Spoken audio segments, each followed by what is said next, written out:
pessoal, alunos do sexto ano, bem-vindos à nossa aula de geografia. Hoje falando sobre solos, na página 44, certo? Abre aí. Aqui a gente vai ver uma definição a respeito do que é o solo, certo? Então tá aqui, ó. O que é o solo? O solo é um importante recurso natural responsável por muitas funções na natureza, como é possível perceber nas próximas imagens que eu vou mostrar aqui. Então a gente já sabe que o solo, ele é um recurso natural importante.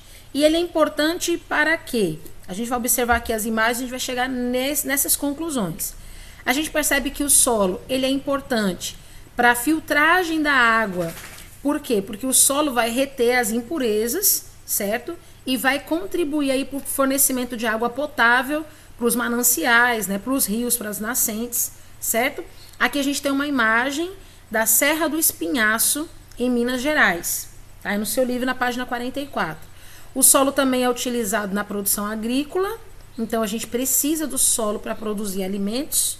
O solo também é a base de toda a infraestrutura, né, como, por exemplo, redes de esgoto, avenidas e todo tipo de construção a gente faz sobre o solo.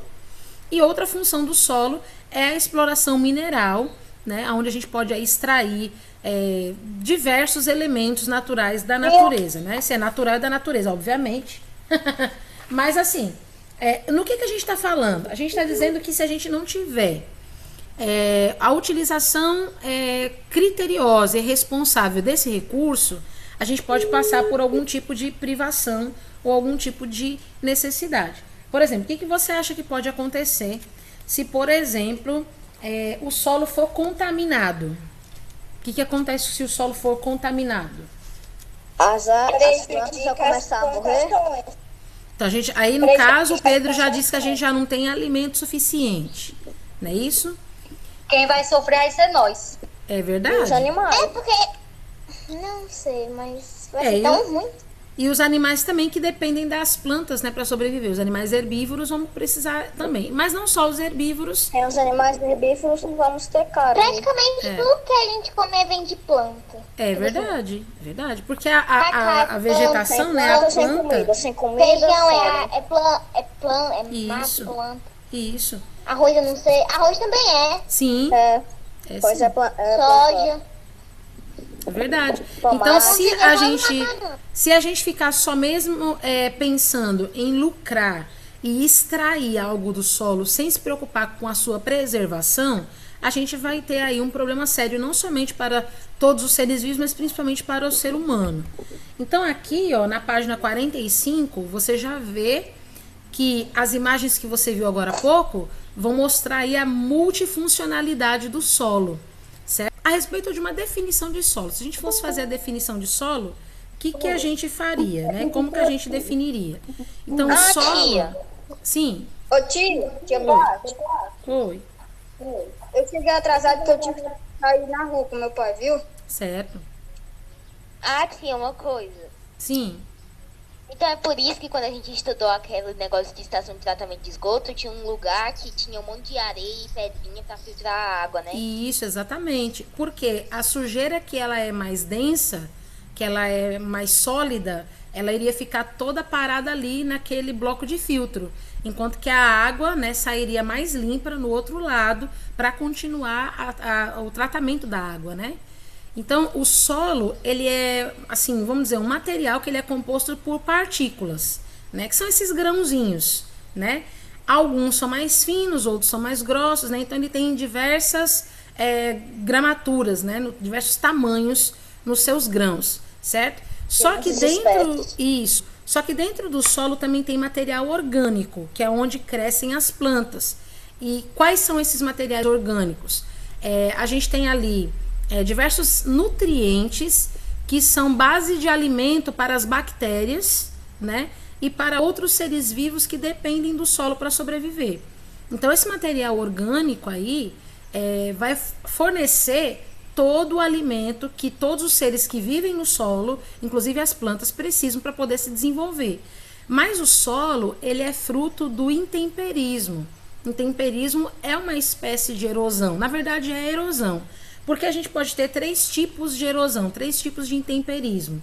A gente pode ter o intemperismo biológico, a gente pode ter o intemperismo químico e a gente pode ter o intemperismo físico, certo? Então, o intemperismo químico é quando a rocha ela vai ser decomposta pela ação da água, por exemplo, porque ela vai dissolver ali os minerais que compõem a rocha, né? Então, a água vem, bate na rocha e ela vai acabar sendo um solvente tão forte que ela vai acabar promovendo ali um furo, vamos dizer assim, né? Uma quebra, fragmentos, né?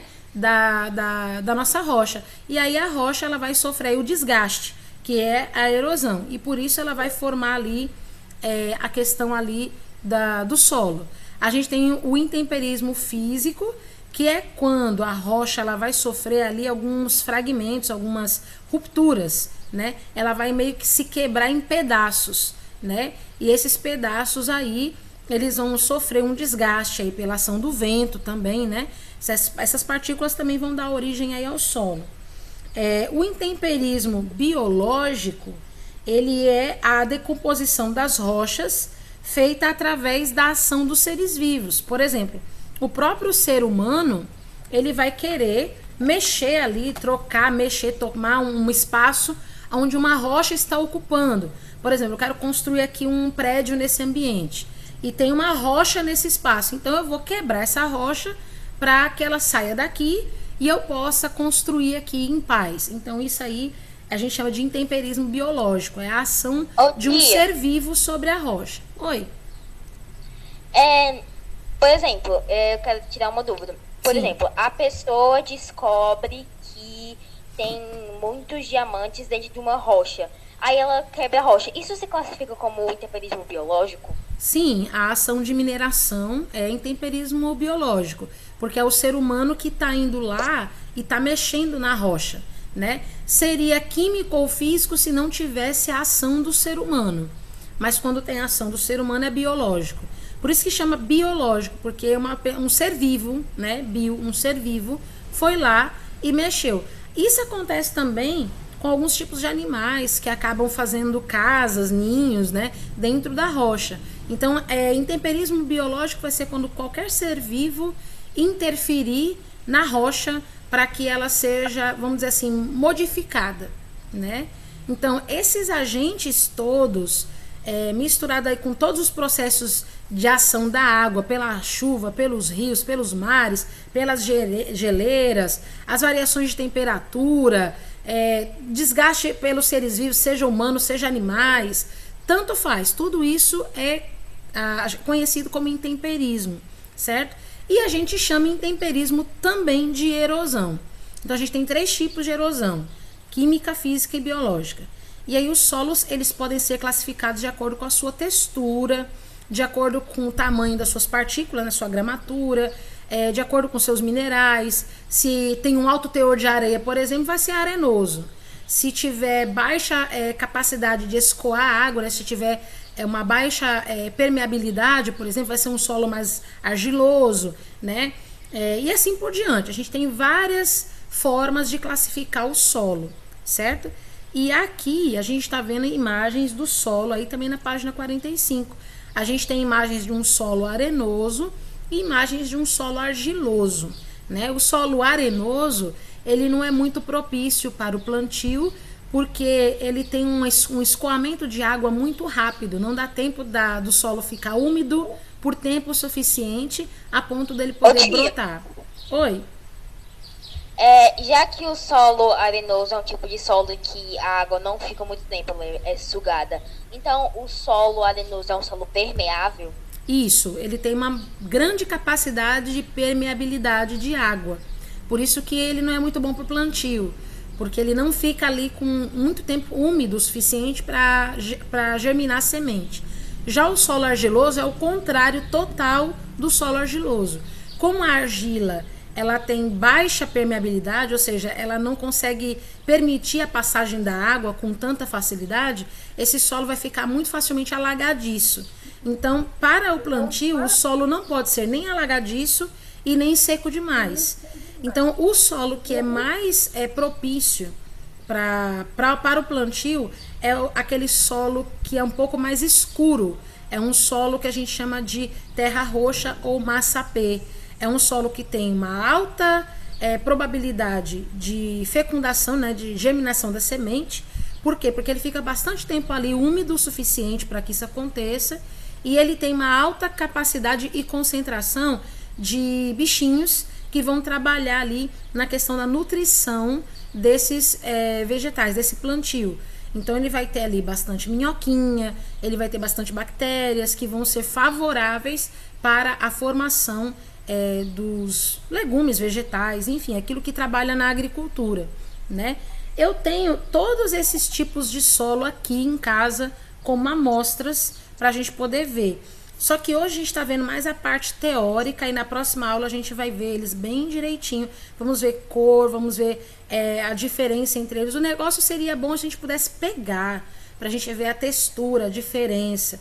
Se você pega, por exemplo, um solo arenoso, você pega na mão assim, ele nem vai sujar a sua mão. Você bateu a mão assim, pronto, ele já nem suja. O argiloso, ele já deixa já a mão mais suja, parece uma lama, né? Mas o solo que ele tem alta concentração de humus, ele é bem fofinho e ele tem uns grumos, né? Os grumos dele não são nem tão fininhos quanto da argila e nem tão grossos quanto da areia. Os grumos dele são bem assim, vamos dizer, médios. E aí a água ela vai passando bem devagar, tempo suficiente para poder germinar a semente, né? Então o intemperismo e a erosão, né? A gente pode perceber que são aliados aí para a formação dos solos, porque eles vão transformar as rochas, né, em grumos bem menorzinhos, né, para poder formar aí os tipos de solo, e cada solo tem um tipo de cor diferente, tem um tipo de nutrição diferente, uma composição diferente, né? A gente percebe que a rocha, ela vai dar origem às partículas e às substâncias que estão formadas ali no solo, né? Então a gente tem a rocha matriz, que é a rocha mãe, que é a rocha mais endurecida, e a partir dela os demais solos foram sendo formados. Então o solo vai sendo formado de acordo com a natureza da rocha matriz e também de acordo com os processos químicos, físicos e biológicos que vão acabar aí desmanchando essa rocha, né? Então as rochas... Sim. Pode falar. Não, tia, pode continuar. Eu falo depois que você terminar. Pronto. Então as rochas, elas vão meio que mostrar para vocês cores diferentes dependendo do quê? Dependendo da sua localização, dependendo da sua composição, né? Então lugares que tem aí, por exemplo, ambientes mais úmidos, eles vão acelerar a decomposição das rochas. Lugares mais secos vão aí trazer para a rocha uma outra forma de intemperismo. Vai ser mais a questão aí mesmo da fragmentação, né, da ação do vento e assim por diante. Então os restos vegetais e animais que vão se decompondo aí e vão sendo misturados ao solo, eles vão dar origem a esse humus que eu falei para vocês, que também é produzido pelas minhoquinhas, tá? Então é por isso que quando a gente está, por exemplo, limpando o quintal aqui em casa, por exemplo, a gente tem várias árvores frutíferas, né? É recomendado que a gente limpe o quintal, que a gente retire as folhas, né, que vão caindo.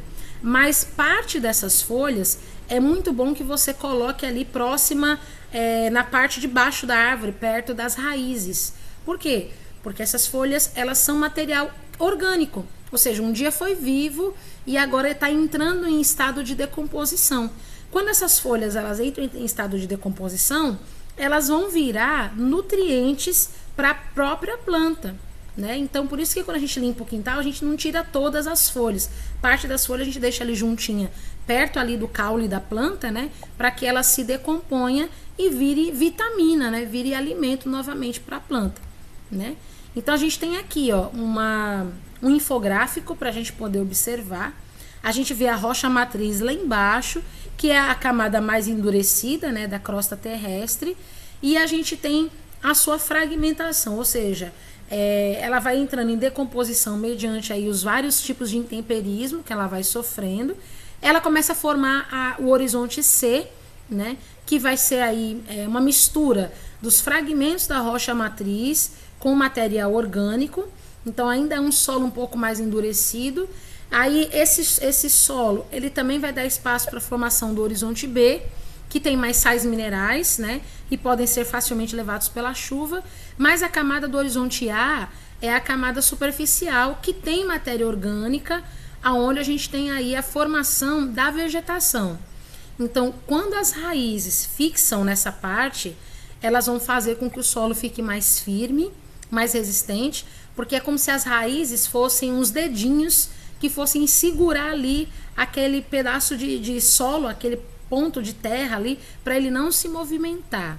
E aí a gente percebe, onde tem formação de vegetação, é porque tem matéria orgânica servindo de alimento, né, adubo, servindo aí de nutrientes para a vegetação que está na parte superficial, certo?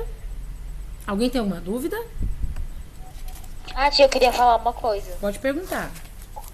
Então, uma coisa que eu já vinha pensando antes, mas agora eu raciocinei.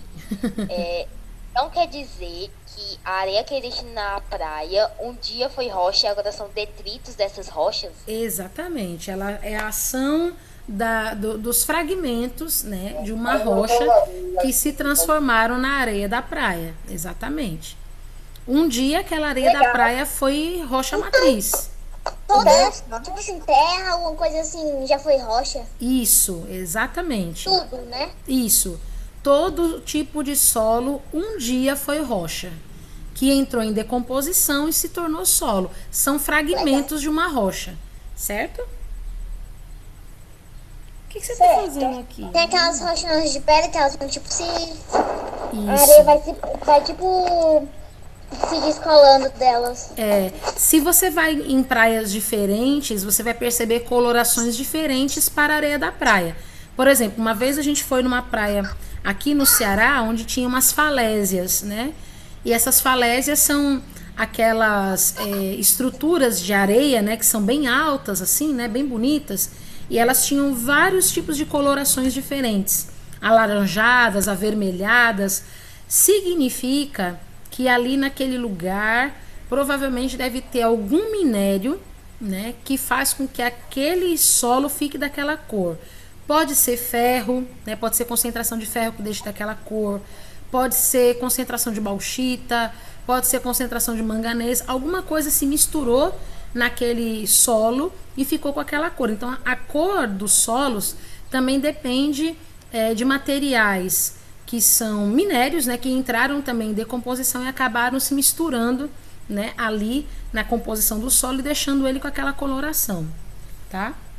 Então aqui na página 46 diz assim: se você fosse definir o que é solo agora, com base no que você acabou de estudar, você já começa a ter agora suas primeiras conclusões, né? Você começa a descobrir que a areia da praia um dia foi solo, que a areia que tem aqui no terreno de casa, na sua casa, um dia foi solo, um dia foi rocha, né? Então você percebe que o solo um dia foi rocha e que agora é solo. Por quê? Porque é uma mistura de fragmentos de rocha com pedaços de seres que um dia foram vivos, que se torna assim fonte de alimentos e matéria-prima e energia para vários outros animaizinhos que estão ali e também para plantio, para novas espécies, né, de vegetações. E você também percebe que o solo é o lugar onde a gente vai fazer as nossas construções, né? Então, a primeira coisa que um engenheiro ele vai observar antes de levantar ali uma construção é saber se o solo ele é forte o suficiente para suportar o peso da construção, da estrutura, né? Então, é para isso que a gente tem diversas formas de estudar o solo. Você começa a ter os primeiros contatos com o solo ainda no Fundamental 1 e no Fundamental 2, porque quando você chegar lá no ensino médio, por exemplo, você já está sabendo, por exemplo, que você quer ser. De repente você quer ser um engenheiro, tem que conhecer solo. De repente você quer ser um engenheiro agrônomo, tem que conhecer solo. De repente você quer ser um engenheiro que vai trabalhar na arte ou então na área de petróleo, por exemplo, você tem que conhecer o solo. Então, quando a gente estuda essas coisas aqui no fundamental, é para futuros pensamentos, de futuras conjecturas de profissão, certo? Pode perguntar, Roberto. Uma dúvida. O Sim. que é engenheiro? Agrônomo. Esse negócio aí que você falou Pronto, engenheiro agrônomo, ele é um profissional que ele vai estudar todos os benefícios, toda a estrutura e toda a composição do solo para capacitar e potencializar a produção agrícola, certo? Ele é um cara especializado para te dar orientações claras, dicas claras de como que o solo naquela região se comporta, se ele é pobre de nutrientes, ele sabe como recompor os nutrientes para ficar mais fortalecido, se ele é muito ácido, né, ele sabe como neutralizar aquela acidez para que o processo de plantio seja eficaz. Então é uma profissão muito boa, muito interessante. E tem faculdade aqui no Ceará, bem muita, né, de engenheiro agrônomo, viu? Então, a gente vai falar agora um pouquinho sobre degradação do solo. Inclusive, é um dos assuntos que todo engenheiro agrônomo sabe também, é sobre a degradação do solo. Por quê? A degradação do solo, ela acontece quando há a perda, né, de nutrientes ou de matéria orgânica do solo. Quando a gente fala matéria orgânica, a gente está falando daquilo que é nutritivo. A gente está falando daquilo que vai trazer oportunidade para o solo produzir. Isso. Então, por exemplo, se por acaso o solo ele for pobre em nutrientes, não adianta plantar ali, né? Então, eu tenho que fazer o quê? Eu tenho que fazer uma recomposição de nutrientes para o solo ficar forte, para ele poder plantar. O solo, ele é muito parecido com a pele do seu braço, por exemplo, né? Se você ficar coçando demais a pele do seu braço, vai chegar uma hora que ele vai abrir uma ferida e vai sangrar, não é isso? O solo é do mesmo jeito. Se você plantar demais, sempre, não deixando ele tempo de respiro, não deixando ele tempo de descanso, você acaba tirando todos os nutrientes do solo, ele fica empobrecido e ele não consegue mais germinar coisa alguma. Então o solo, ele não é simplesmente a fonte que vai trazer para nós o alimento, mas a gente também precisa cuidar dele para que ele não perca essa nutrição, né? Então, se o solo ficar sem condições de ser cultivado, é necessário fazer ali uma reposição de nutrientes para que ele volte a ser produtivo, para que ele não seja enfraquecido, para que ele não venha ser improdutivo. Então, um dos fatores que vão contribuir demais para a degradação dos solos, sem dúvida nenhuma, são fatores naturais e fatores humanos, mas os mais assim profundos de serem observados são os humanos. Por exemplo, o descarte de lixo, né, que ele não vai ser colocado, o lixo quando ele não é jogado nos aterros sanitários, por exemplo, ele vai entrar em decomposição, vai liberar aquela aguinha mal cheirosa que a gente chama de chorume, e o chorume ele é altamente tóxico para o solo, né? E isso faz com que o solo fique improdutivo. Outras coisas também que podem acontecer aqui. Resumindo, ser humano sendo ser humano. Isso, exatamente. Ser humano sendo ser humano. Quando o ser humano ele começa a retirar a camada vegetal superficial, né, da terra, o solo fica solto. Lembra que eu falei para vocês que as raízes das plantas parecem uns dedinhos que vão segurar ali o solo para ele ficar firme? Então, aí quando eu arranco essa camada vegetal, o solo fica desprotegido, né? Para evitar os problemas que degradam os solos cultivados, tem umas técnicas que a gente precisa utilizar. Então, tem a técnica de assoreamento, né? Que a gente precisa ter muito cuidado com isso aqui. É quando tem um acúmulo, né? Dessa camada solta, né? De solo no fundo dos rios. Os sistemas de drenagem aqui, ó, que são estruturas que são instaladas com o objetivo de escoar a água que fica empoçada, né, para não prejudicar o plantio, e o manejo do solo, que é uma atividade que a gente precisa ter para evitar a degradação e aumentar a produtividade agrícola. Então aqui, ó, tem algumas técnicas, ó. Se o terreno ele é muito inclinado, quando chover, a água da chuva vai vir e vai levar toda a camada de nutrientes que tem por cima. Então, para evitar isso, a gente faz curvas de nível ou terraceamento. vão formar como se fossem uns degrauzinhos, e aí a água da chuva não vem com força. Ela vem bem devagarinho, passando de degrau em degrau, evitando aí a retirada, né, dos sedimentos que estão por cima, né? Então aqui no cultivo do café em Londrina, as curvas de nível elas servem para plantar segundo as linhas da espécie, respeitando aí o traçado dos terrenos, né? E isso faz com que a água se infiltre bem mais fácil no solo e reduz o transporte dos sedimentos para as áreas mais baixas, né? O terraceamento também é da mesma maneira.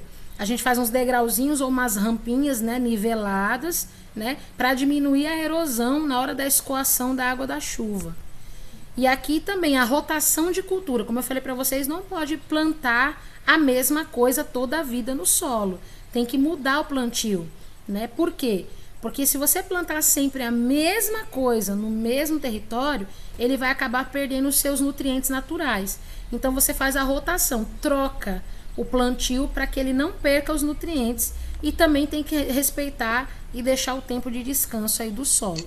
Por certo? isso que quando eu ia tipo assim, para serra, para um lugar que tinha agricultura, né? Em alguns lugares, quando eu via, é só milho. Aí eu quero, torrando melancia. Isso. Não entendi, agora que eu entendi. É para você fazer com que o solo não fique sem nutrição. Então você planta coisas diferentes para que ele não se desgaste, né? E aí também tem o tempo do descanso, né? Aí tem um período de descanso, depois você vem e planta um tipo de alimento e depois planta outro tipo de alimento, né?